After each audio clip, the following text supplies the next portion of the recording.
So I have a couple quarterback questions at Ohio State. I've got a separate sort of question about Alabama. Here's the one at Ohio State. Who's the starting quarterback? Now, you may think, Spencer, that's what are you even asking that question for? It's so obviously Will Howard. Well, I've got Ryan Day over here singing the praises of Julian Sayin, who was an Alabama commit in 2024, transferred to Ohio State when Kalen DeBoer came in and never even took a snap in spring football because, college football. And so here's the quote from Ryan Day.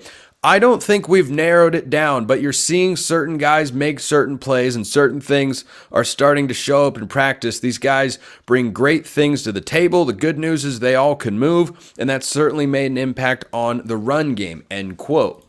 So do you know how many quarterbacks Ohio State has in its room? Not one, not two, not three, not four, five.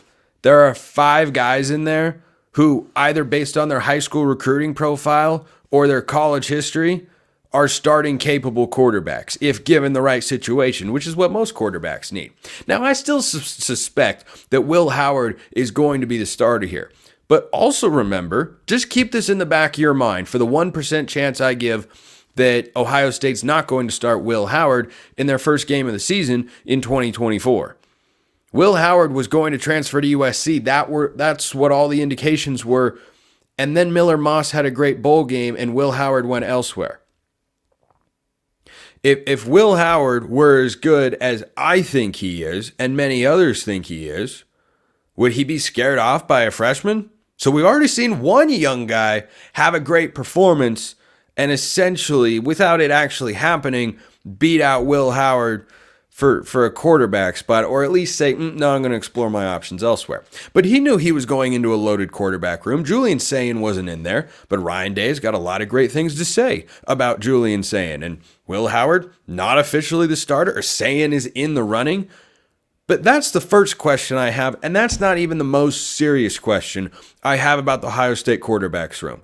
Because I suspect that Will Howard will be the starter, Julian Sayin probably the backup.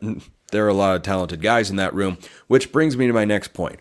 Who's transferring out? The transfer portal opens officially on Tuesday. We are going to be covering it extensively here on the show to keep you up to date with everything you need to know about the biggest players entering the transfer portal. Guys like Josh Pate have indicated that it's going to be the craziest spring portal season or just portal window you've ever seen. Could be.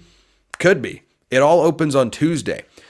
5 quarterbacks. There are 5 quarterbacks on Ohio State's roster that have got starting caliber potential.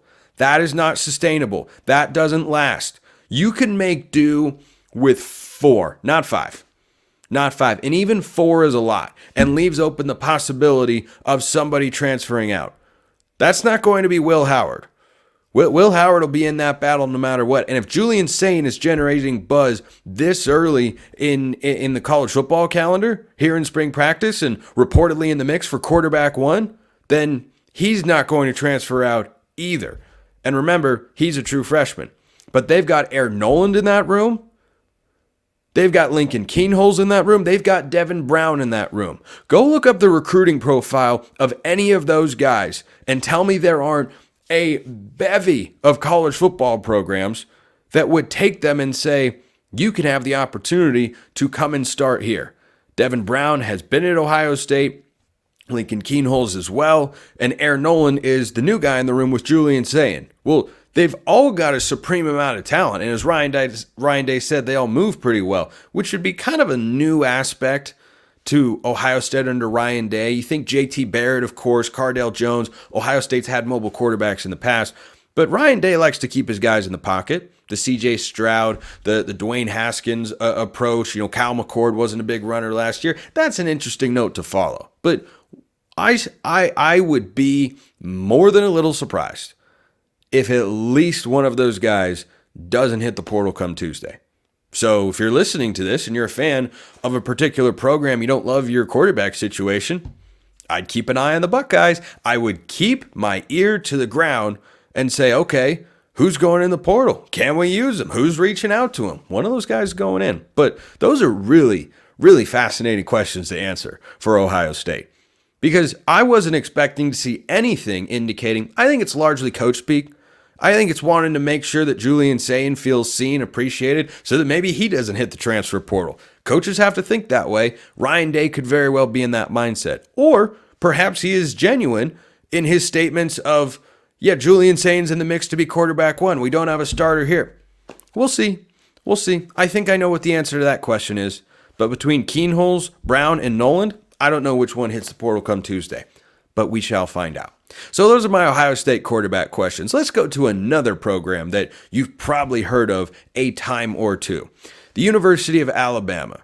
Kalen DeBoer comes in, doesn't have his offensive coordinator, offensive line coach that he had on day one when he got to Tuscaloosa, but I don't think Kalen DeBoer is a guy who's entirely reliant on Ryan Grubb to be a premier offensive mind. I think Ryan Grubb's very good. I'm a Seahawks fan. I'm happy Ryan Grubb's our offensive coordinator.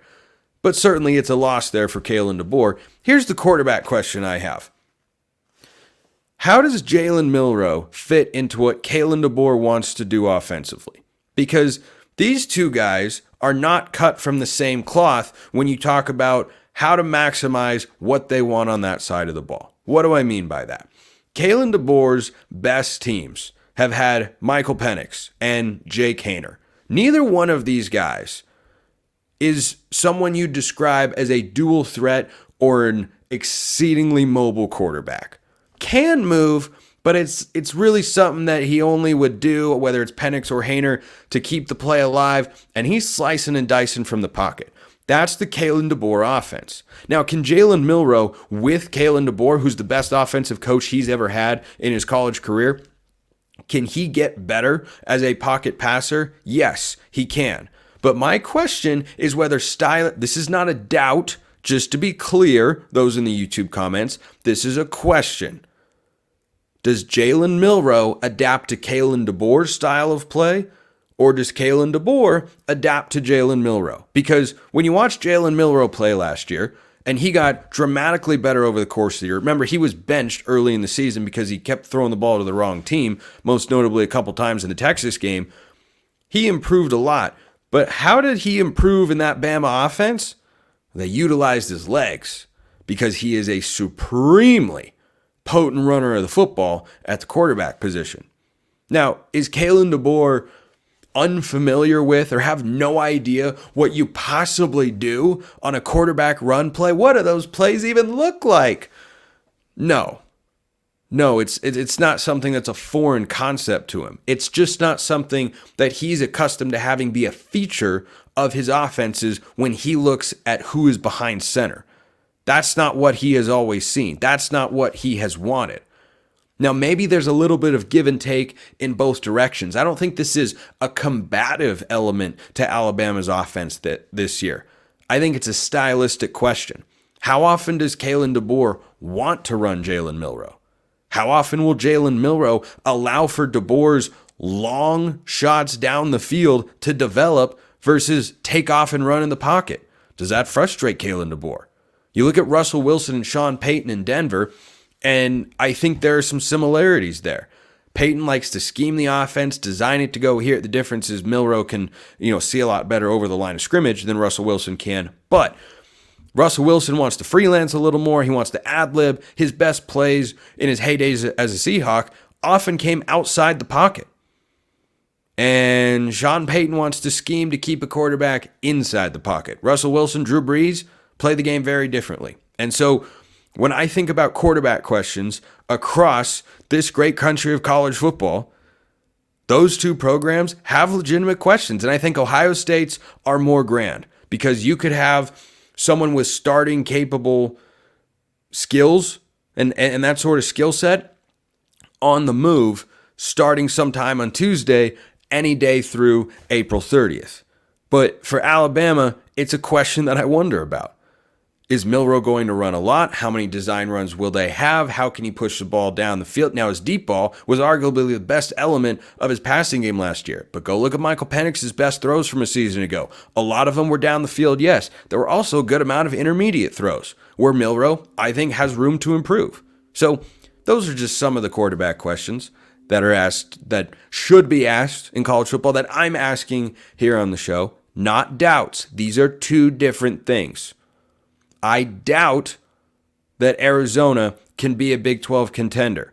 I question whether Jalen Milroe is a perfect fit in the Alabama offense and how DeBoer is going to adapt to that. He's a very good offensive coach, could make those changes, but I wonder if Milroe runs the same amount as last year, not as much as last year, or more than last year. I have a hard time seeing it being more.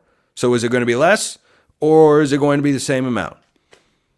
Time shall tell. Bama's spring game this Saturday. Don't expect to see Jalen Milroe doing a whole lot of running in that one. Appreciate everyone listening. I'll see you next time. And until then, hope you have a wonderful rest of your day.